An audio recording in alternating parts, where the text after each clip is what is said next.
오늘 본문 말씀인 마태복음 16장 24절 말씀 전체의 내용은 이런 이야기로 시작이 됩니다. 예수님께서 제자들에게 이제 마침내 그들이 본격적으로 예수님을 따르는 삶, 사역을 감당하기 위해서 그들에게 이제 말씀을 하셨습니다. 내가 이제 죽게 될 것이라고. 핍박을 당하고 고난을 당해서 죽게 될 것이고, 이 죽음은 반드시 필요한 죽음이다. 그리고 나는 다시 부활하게 될 것이다 라고 말씀해 주셨습니다.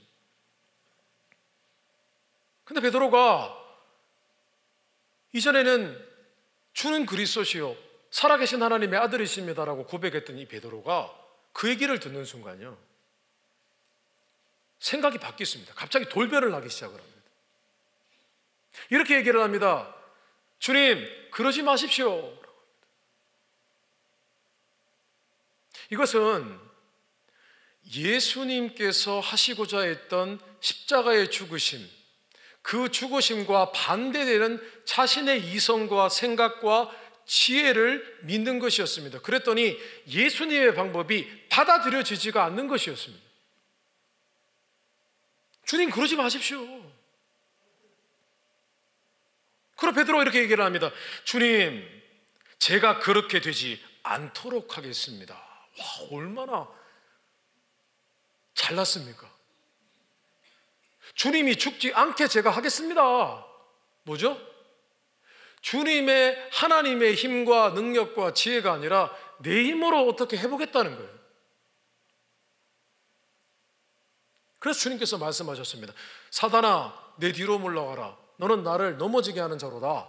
그리고 하신 말씀이 바로 오늘 본문 말씀입니다. 나를 따르려거든 자기를 부인하고 자기 십자가를 지고 나를 따를 것임이라. 이 말씀이 무슨 뜻입니까? 한번 들어보시기 바랍니다. 이런 뜻입니다. 베드로야, 너는 나를 따르는 자가 아니냐? 더군다나 하나님과 그의 나라를 위해 일하는 종이 아니냐? 그러면 내가 그랬던 것처럼 하나님이 주시는 지혜와 능력을 힘입어서 감당해야 되는데, 그래야 선한 열매를 거두게 되는데, 너는 시작부터 내 힘과 능력으로 하나님이 맡기신 일들을 감당하려고 하는구나. 내 힘과 지혜로 하면 하나님의 역사를 망친다. 너는 지금 나와 반대되고 있지 않느냐? 하나님 아버지의 뜻과 전혀 반대가 되고 있지 않느냐? 너 힘으로 지금 사역을 하려고 하는 것이 아니냐? 나는 분명히 내게 내가 핍박을 당하고 죽게 된다는 하나님의 지혜에 대해서 설명을 했지 않느냐? 그리고 그러나 다시 하나님의 능력으로 부활할 것에 대해서 설명하지 않았느냐?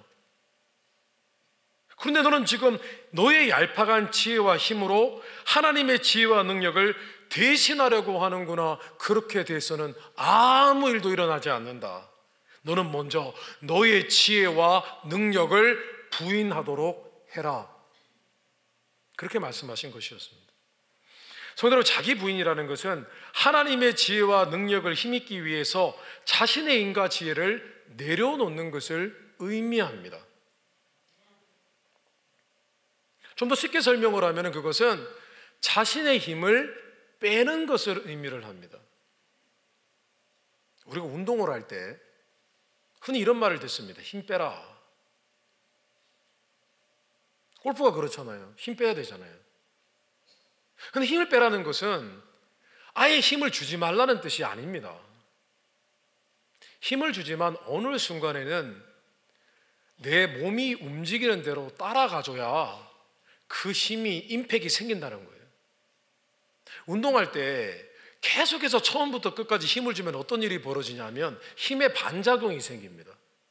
내 힘과 내 힘이 부딪히게 됩니다. 계속 힘을 주면은 뭔가 이렇게 돌아갈 때 또 힘을 주면은 나의 힘과 힘이 마주하게 되어서 몸이 다치게 됩니다. 달리기도 마찬가지입니다. 막 처음부터 다리에 힘을 주고 뛰잖아요. 그러면 나중에 알배기고 무릎 상합니다. 요즘 말로는 도가니 나간다고 하더라고요. 달리기는 그냥 뛰어지게 만드는 거거든요. 골반의 힘, 골반과 그리고 배의 힘과 허리로 미는 힘으로 그냥 뛰어지게 만들면은 자동으로 툭툭 뛰어가게 되어집니다. 우리는 신앙생활을 할 때 자신의 힘과 지혜와 능력으로 하지 말고 하나님이 주신 지혜와 능력으로 해야 된다는 말씀을 참 많이 들었습니다. 그죠? 오늘 처음 듣는 얘기가 아닙니다. 늘 듣는 말씀입니다. 그런데 문제는 그것을 어떻게 해야 되는지를 모를 때가 많습니다. 그래서 저는 이 말을 조금 바꿔야 된다고 생각을 합니다.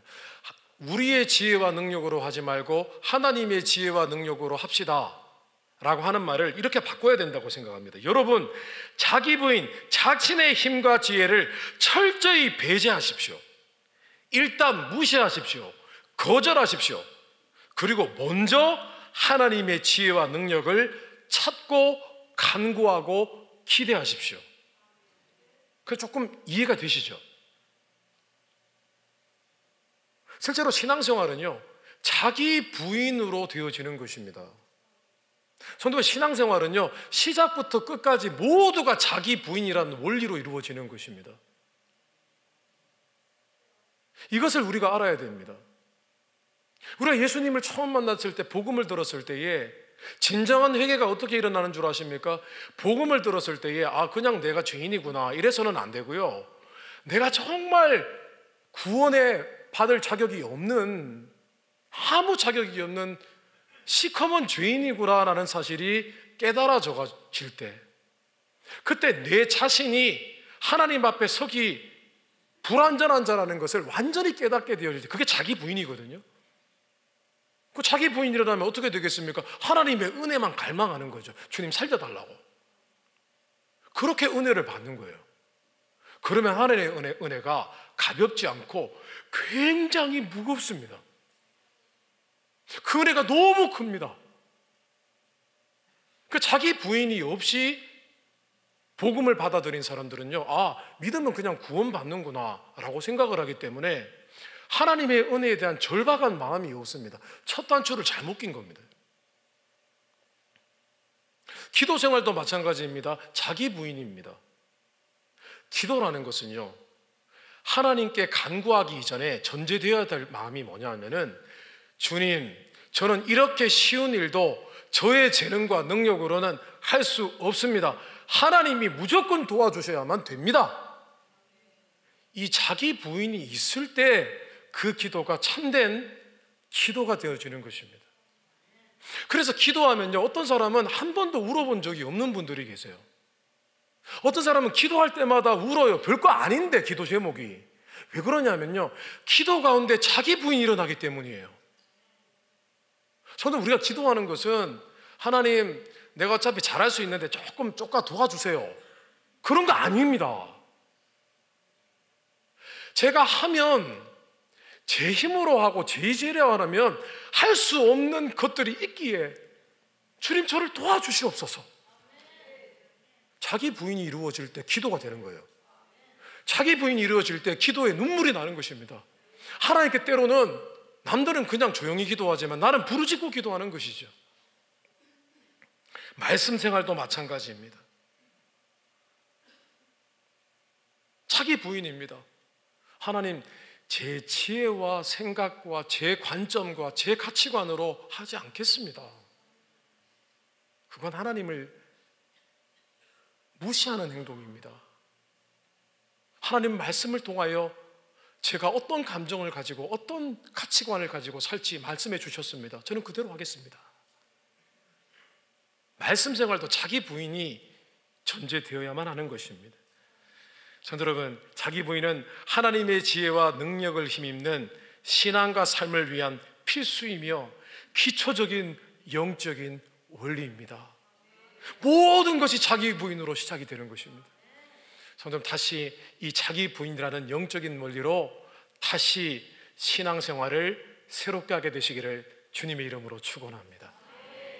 두 번째로 한번 따라해 보겠습니다. 자기 부인은 주님께서 사신 영적 원리입니다. 주님께서 나를 따르려거든 자기를 부인하고 자기 십자가를 지고 나를 따르라고 하셨습니다. 자기를 부인한다는 것과 자기 십자가를 지는 것을 다르게 설명을 할 수도 있겠지만은 사실 자기 십자가를 지는 것이 바로 자기를 부인하는 것이어서 예수님은 사실 이 말씀을 통해서 이렇게 말씀하신 것이었습니다. 내가 지금 십자가를 지는 것은 자기를 부인하는 거다. 이것이 있어야 하나님의 능력이 역사해서 모든 사람들이 믿고 구원에 이르게 하는 능력이 함께하는 것이다. 그 말씀을 하고자 하신 것이었습니다. 성도 여러분, 예수님은요, 지금 예전에 자기 부인을 하셨었고 지금도 하고 계십니다. 예수님은 자기 부인을 3번 하셨습니다. 3번 하셨습니다. 첫 번째 자기 부인은 성육신의 사건이었습니다. 예수님은 하나님이셨습니다. 하나님이셨는데 천한 사람의 몸을 입고 오셨습니다. 자기를 부인하신 거예요. 자기의 존재를 부인하신 겁니다. 자신의 하나님으로서의 정체성을 부인하신 것입니다. 빌립보서 2장 6절, 7절 그리고 8절 전반전 말씀을 우리 같이 한번 읽어보도록 하겠습니다. 다시 읽겠습니다.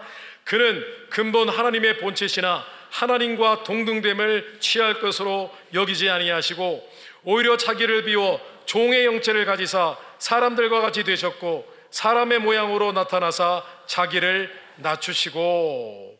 아멘. 그는 근본 하나님의 본체시나 하나님과 동등되다고 했습니다. 성자 하나님이 성부 하나님보다 낮은 존재가 아니십니다. 삼위일체라는 것은 3분이 같다 이 뜻입니다.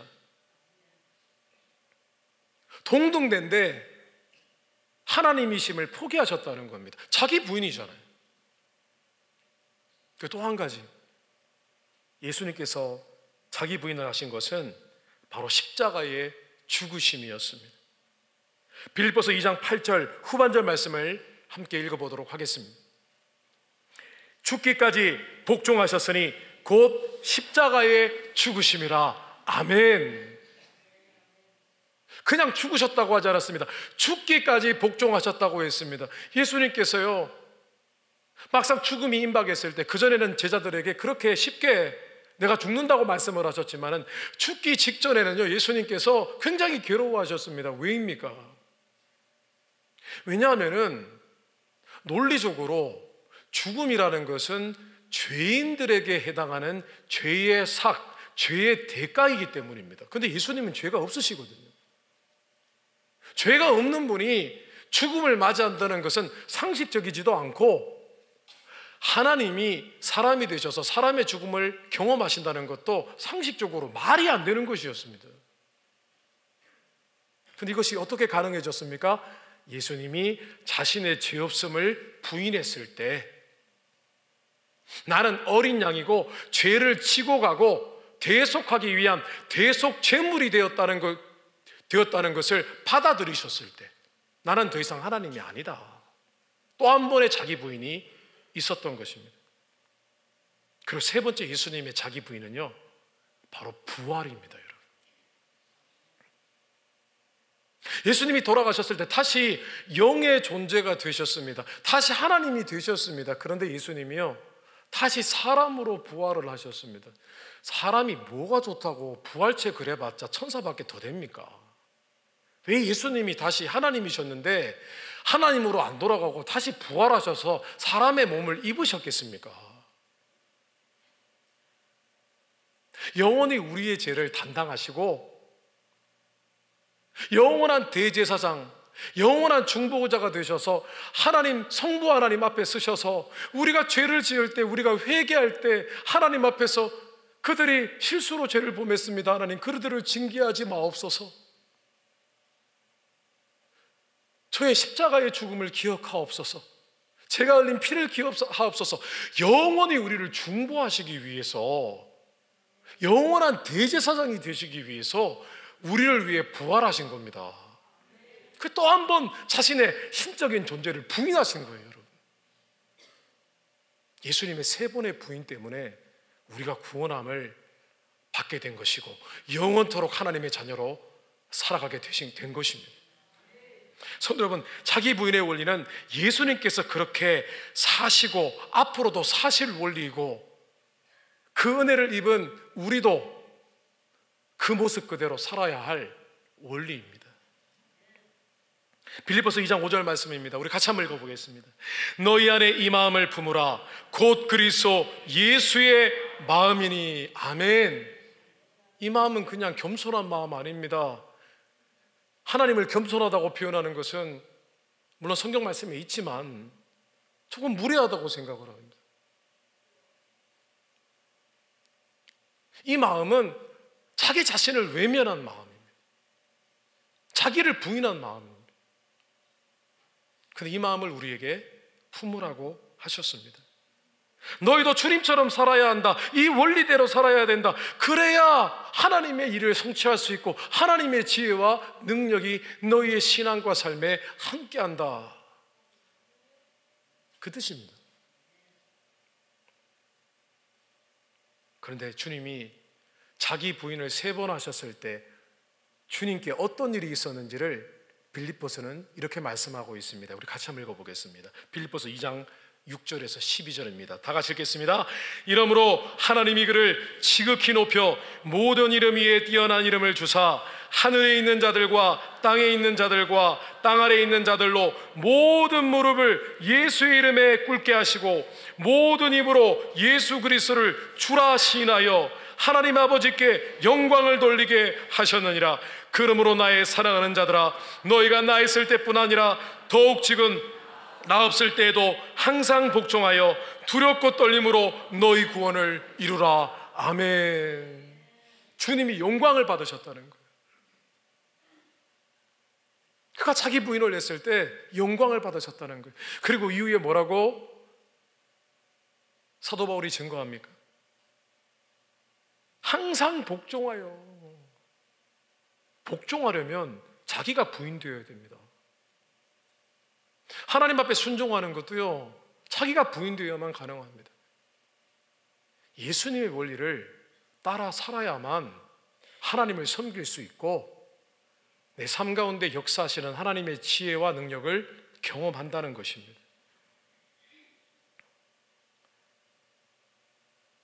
자기 부인만이 하나님의 지혜와 능력을 입는 유일한 방법입니다. 왜냐하면 예수님께서 그렇게 사셨기 때문입니다.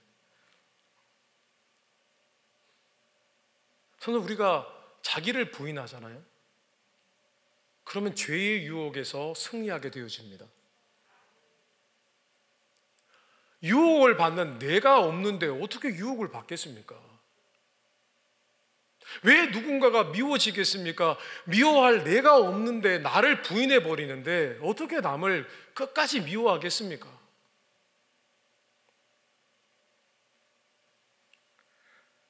마지막 3번째로 한번 따라해 보겠습니다. 자기 부인은 자아가 죽는 영적 원리입니다.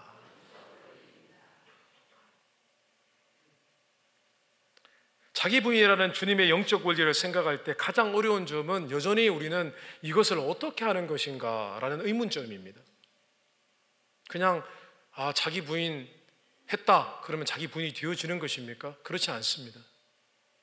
근데 주님께서요, 2번째 십자가의 죽으심이라는 자기 부인을 하시기 직전에 어떻게 자기 부인을 하는지를 몸소 보여주셨습니다.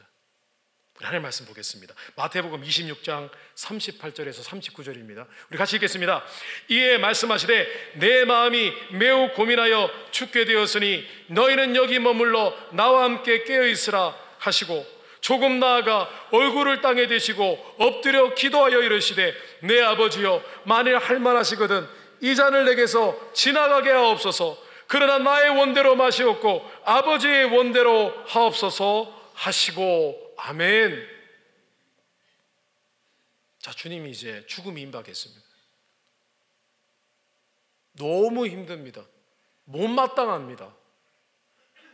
하나님이신데 죄가 없으신데 죄의 삭신, 죄의 대가인 죽음을 경험해야 됩니다. 너무 괴로워하셨습니다. 맞습니다. 정말 자기를 부인하려고 마음을 먹으면요 괴롭습니다. 그 신앙생활이 쉽지 않습니다. 신앙생활은 자기 부인하는 겁니다. 그 예수님께서 무릎을 꿇으시고요, 얼굴을 땅에 대셨습니다. 너무 심각한 거예요. 이전에 제자들에게 말씀하실 때는 당연히 죽어야 된다라고 이렇게 말씀해 놓고, 막상 그 앞에 갔을 때는요, 예수님의 자아가 무엇입니까? 하나님으로서의 정체성이거든요. 이것이 나타나기 시작을 하는 거예요. 도저히 감당을 못 하겠는 거죠. 그래서 예수님께서 고백하신 한마디는 이 잔을 내게 옮겨주시옵소서였습니다. 이 잔을 내게 옮겨주세요. 하나님, 이거는 좀 너무하지 않습니까? 제가 죽으면 하나님도 힘드시잖아요. 막 얘기를 하셨을 겁니다. 그러다가 마지막에 나의 원대로 마옵시고 아버지의 원대로 하옵소서. 우리는 예수님의 기도를 그저 이 두 마디 기도문으로 알고 있지만은, 사실 겟세마네 기도는 예수님께서요 아주 오랫동안 하나님 앞에서 자기 자신의 자아를 깼고 자기 부인을 하는 그 과정이었습니다. 그 과정이 굉장히 길었습니다. 예수님이 얼마나 기도를 오래 하고 진지하게 하셨냐면요, 땀방울이 핏방울이 되게 기도하셨고, 너무 오래 기도한 나머지 함께 기도하라고 조금 멀리 떨구었던 제자들도 졸고 말았습니다. 예수님 혼자 막 기도하신 거예요. 저는 예수님 이렇게 기도하셨다고 생각합니다. 하나님, 정말 저 너무 힘듭니다, 아버지. 그냥 이 자리에서 저를 죽여주시옵소서. 저는 그렇게 기도하셨다고 생각을 합니다. 제 상상력입니다. 차라리 지금 사람의 손에, 내가 창조한 피조물 손에 죽을 바에야 차라리 하나님 아버지께서 저를 지금 죽여주십시오. 아마 그렇게 기도하셨을 거라고 생각을 합니다. 그러다 안 되니까 내 뜻대로 마옵시고 아버지 뜻대로 하옵소서. 맞습니다. 성도 여러분, 자기 부인이라는 것은 자기를 죽이는 과정입니다. 자기가 죽는 거예요. 하나님 앞에 죽여주십시오라고 고백하는 것입니다. 얼마 전 어떤 집사님께서 제게 간증을 소개해 주셨습니다. 집사님께서 아내분과 크게 다투셨습니다. 무슨 이유인지는 모르겠습니다. 그런데 다툼이야 어떤 일로도 일어날 수 있는 것이기 때문에 왜 모른 척 하세요? 아시면서. 너무 마음이 불편하셨다고 합니다. 미안해서 불편한 게 아니라 막 화가 나고 막 내 논리로 생각하면 이해가 안 되고 막 짜증나고 그랬는데 집사님께서 아주 현명한 선택을 하셨습니다. 저녁인지 아침인지 모르겠습니다만은 무릎 꿇고 하나님께 기도하기 시작했습니다. 어떤 기도를 했을까요? 하나님, 아내를 사랑하는 마음을 주십시오. 그렇게 예쁘게 기도하지 않으셨습니다. 하나님, 정말 싫어 죽겠으니까 죽여주십시오. 그랬어요. 그렇잖아요. 부부 생활이 어떨 때는 사랑이 넘치다가도 어떨 때는 원수 같지 않습니까? 하나님, 그냥 차라리 죽여주십시오. 이렇게 안 살랍니다. 그렇게 기도하셨대요. 그래서 계속 그렇게 기도하셨대요. 하나님, 힘들어 죽겠습니다. 저 이렇게 살고 싶지도 않고. 그러면서 자아가 깨지기 시작하는 거예요. 그리고 잠이 드셨습니다. 아침에 일어났더니 거짓말처럼 성령의 능력이 마음 가운데 임해가지고요, 아내가 사랑스러워 보이는 거죠. 성도 여러분, 이것이 하나님의 능력인 거예요. 부부 생활 어렵습니다. 이 세상에 착한 사람 없습니다. 다 셉니다. 센 사람들이, 전혀 성품도 안 맞는 사람들이 모여서 부부 생활을 하니 얼마나 힘들겠습니까? 근데 센 사람들이요, 예수 믿고 한 사람이라도 자아가 깨지고 자기 부인이 일어나면 어떤 일이 벌어지겠습니까? 화목할 수밖에 없죠. 내가 없으니까 못된 말도 안 하고, 자기 부인이 되어졌으니까 주님 죽여주십시오라고 하면은 더 이상 말 못하거든요. 하나님 앞에 내 감정도 사라지거든요. 그럼 화목할 수밖에 없는 것이죠. 그런데 만약에 두 부부 모두가 자기 부인이 일어나면 어떤 일이 벌어지겠습니까? 그러면 그 자리에 너도 없고 나도 없으니 우리 주님만 그 자리에 계시는 거죠. 그러면 가정의 화목이 회복이 되는 거죠. 그래서요, 부부 생활도 죽여주옵소서라고 해야 됩니다. 그렇게 안 해보셨나 봐요. 성도는 화가 날 때, 시험 들 때, 못마땅할 때, 억울할 때 하나님 죽여주십시오라고 정말 내 가슴, 내 안에 있는 분노와 감정, 이 모든 헝클어진 마음이 너무 싫습니다라고 해보십시오. 그 사람이 싫습니다라고 하지 말고 내가 싫어요라고 해보세요. 거기에 하나님의 능력이 임하는 것입니다. 목회를 하다 보니까요, 오해도 있더라고요. 근데 저를 오해하는 분들을 어떻게 제가 사랑할 수가 있겠습니까? 그때 방법은 하나님 못난 저를 죽여주십시오 밖에 없어요. 그렇게 목회를 했습니다. 저도. 근데 그렇게 하면요, 하나님의 사랑이 막 임하기 시작합니다. 하나님 저 못합니다, 죽여주십시오 라고 하면 또 살려주세요. 할렐루야. 말씀을 정리하겠습니다. 예수님께서 제자들을 이제 본격적으로 사용하셔야 되는데 그들에게 단순히 내가 마귀를 쫓는, 귀신을 쫓는 권세를 주겠다, 그런 말씀은 하지 않으셨어요. 그 능력을 주시기 전에 자기를 부인해야만 너희가 하나님의 지혜인 줄도 알고 하나님의 능력도 너희 신앙과 삶에 임할 것이다 라고 말씀을 하셨습니다. 세상은 자존감에 대해서 얘기를 합니다. 그러나 예수 믿는 사람들에게는 자존감이고 자만심이고 자신감도 없습니다. 하나님을 믿기에, 나는 안 믿기에 담대함이 생기는 것이죠.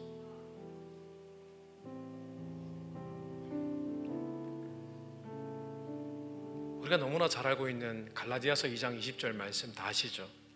내가 그리스도와 함께 십자가에 못 박혔나니 그런즉 이제는 내가 사는 것이 아니요 오직 내 안에 그리스도께서 사시는 것이라. 이제 내가 육체 가운데 사는 것은 나를 사랑하사 나를 위하여 자기 목숨을 버리신 하나님의 아들을 믿는 믿음 안에서 사는 것이라. 이 자기 부인이 이루어질 때 신앙의 성장과 변화가 있어요. 이것이 이루어질 때 우리의 삶에 하나님의 강력한 능력이 역사합니다. 오늘 이 능력의 비밀을 붙잡으실 때에 2024년도는 하나님이 주시는 능력과 지혜로 충만한 삶을 살게 되시기를, 이 모든 하나님의 능력이 우리의 가정과 하시는 일과 계획하는 모든 일 가운데 넘치게 되시기를 주님의 이름으로 축원합니다.